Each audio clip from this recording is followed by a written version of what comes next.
Fatal Fury is making a comeback. After more than 20 years since the last Garo Mark of the Wolves, Terry and friends will return with Fatal Fury City of the Wolves. Anticipation is at all-time high. Which characters are going to make the cut and which ones will not? And while series regulars like Terry, Andy and friends are confirmed to be in the game, there are those that maybe can be seen as obscure characters that I really want to see come back. Now let's check out the characters I really want to make the cut for Fatal Fury City of the Wolves. Wolfgun Krower.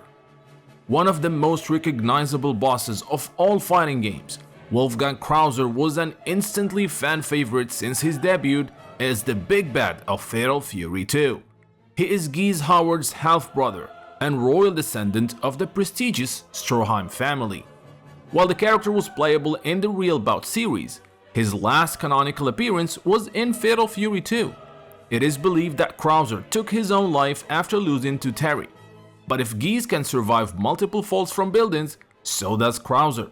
The Emperor of Darkness will no doubt look great in the new engine. Duck King. One of the most unique SNK characters that unfortunately has been absent from screens for a very long time. Duck King is a disco owner and an avid dancer who made his debut in the first Fatal Fury. He is the first character in fighting games to have the rolling attack, which was made popular by Blanka in Street Fighter. Duck King developed his own unique fighting style when he met and lost to Terry in a street fight. He's always striving to improve his dancing skills and prove himself against Terry. His last playable appearance was in the King of Fighters 11, where he was part of Team Fatal Fury, composed of Terry and Kim Cap-Hwan. With City of the Wolves coming out soon, it will be great to see Duck making a comeback. Alfred. The hero of the non-canon Fatal Fury Real Bout Special Dominated Mind, Alfred has been quite the elusive playable character. Alfred first appeared as a hidden boss in Real Bout 2 before becoming a playable character and a protagonist to the PlayStation version of Real Bout Special, known as Dominated Mind. Alfred was also a hidden character in the Neo Geo Pocket exclusive Fatal Fury First Contact. Alfred is a young pilot who flies with his idol and mentor John. When White took over Giza's tower in South Town, he was inspired by Terry to take on the Mad White. Seeing how many times Alfred was playable and only as a hidden or secret character, and also seeing his unique playstyle, makes me wish we finally see the fighter make an official return to the franchise with Fatal Fury City of the Wolves. Lawrence Blood.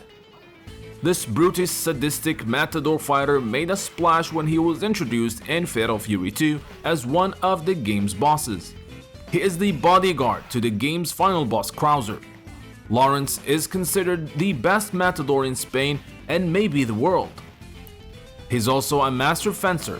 His moves are fast, long range and deadly. He is loyal to his master and would protect him with his life.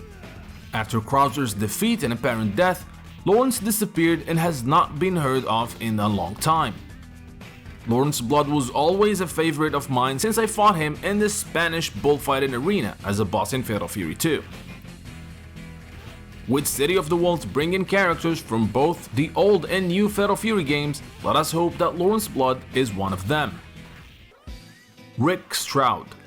This Native American warrior worked 10 years of his life as a casino showboxer. He is known as the White Wolf of the Ring. Feeling stifled by his life as a showman, Rick listens to nature's voice and felt the wind calling him away. Rick has a heart of honor and respects the code of the warrior.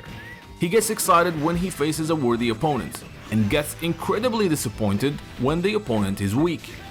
Rick Stout made his debut in Real Bout 2, and we have not seen him since. Hanfu. While many Kung Fu style characters in video games were inspired by Bruce Lee, Hanfu is the only exception where he's clearly an homage to Jackie Chan. Hanfu is a detective and a Kung Fu master. He is goofy, funny, but can be very serious when needed. He made his debut in Fatal Fury 3 and was an instant fan favorite due to his style and nunchucks use. I have included Hanfu in many of the DLC wishlists for the King of Fighters series, but with Fatal Fury City of the Wolves releasing hopefully soon, it would be a shame if this super cop is not part of the roster. His last playable appearance was in Real Bout 2. Sokaku Mochizuki, one of the most interesting looking fighters that made their debut in Fatal Fury 3. Sokaku comes from a clan of Buddhist monks whom are an ancient rival to the Shiranui clan, which Mai belongs to. Sokaku hunts and destroys demons while subjecting himself to control dark entities.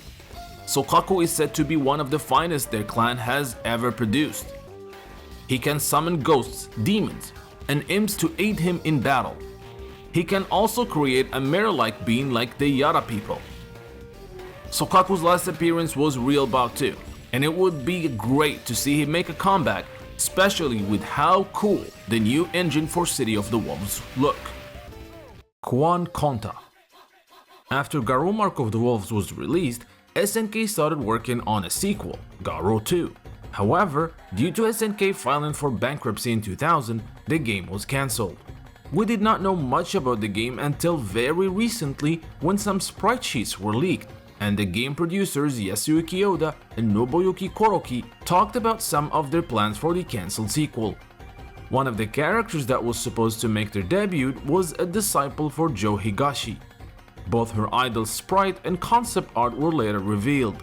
It was not until the character's biography of the King of Fighters 12 that we would come to know the name of Joe Higashi's student, Kuan K. With Terry and Andy's disciples, Rock and Hokutomaru seemingly both in City of the Wolves, it will be great for Kuan to make her debut. The Jin Brothers, initially debuting as the big bats of Fatal Fury 3. Jin Chonshu and Jin Chonrei turned out to be quite misunderstood and tragic characters. Having been bullied all their childhood, the two had ambitious plans to unlock the secret powers of the Scrolls of Immortality, which would have granted them the power of their ancestors. The scrolls were later gathered by geese instead, and the brothers realized their foolish dream. Both brothers became good guys and were later seen as becoming students for Tang Furu and also Kim Kapwan. It would be great to see how the siblings have grown up and how strong they have become for City of the Wolves. Now this was my list of characters that I really want to see make a comeback in Fatal Fury City of the Wolves. What do you guys think about this list? Let me know in the comment section. Don't forget to like and subscribe and check out the history of the first Fatal Fury, the second Fatal Fury, and even the third, as I'm going through each of the entries in details to see why this franchise is as amazing as it is. Big shout out to my patrons, consider becoming one, link is in the description below.